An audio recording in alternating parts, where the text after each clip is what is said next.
Another day, another basketball stories na naman ang pagkikwentuhan natin.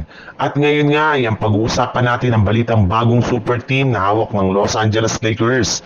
At ang balitang natutuwa nga daw si Jimmy Butler sa lineup ng Golden State Warriors. Matapos nga ang ilang linggo ay mas lumalalim nga ng gusto ang lineup ngayon ng Los Angeles Lakers sa pagkakaroon nila ng tatlong point guard na kinabibilangan ni Luka Doncic, Gabe Vincent at si Bronny James, tatlong shooting guard na sina Austin Reeves, Marcus Smart at Dalton Kenny, dalawang small forward na sina Rui Hachimura at Jake LaRavia.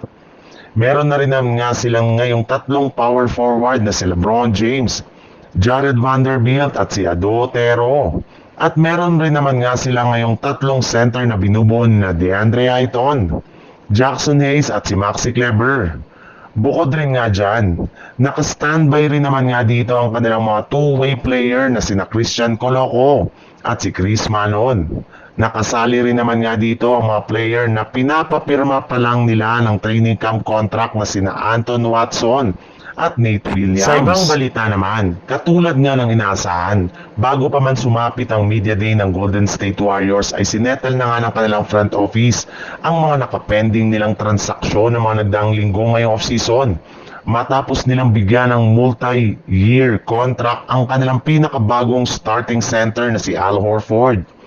Papirmahin ng veteran minimum contract ang kanilang dating player na si Anthony Milton.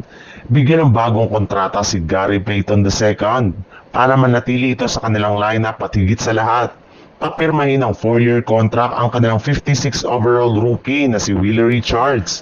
At dahil nga sa ginawang ito ng Golden State Warriors ay may mga ilang fans nga ang tumawag sa kanilang team na Golden State Warriors sa dami ngayon ng kanilang mga matatandang player na posibleng maging kahinaan ng kanilang lineup.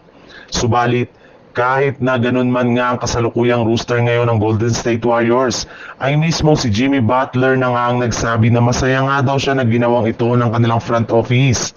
Excited na rin naman nga niya na makasama ang kanyang mga bagong teammates, lalong-lalo na si Al Horford na matagal niyang nirequest na kunin ng Warriors.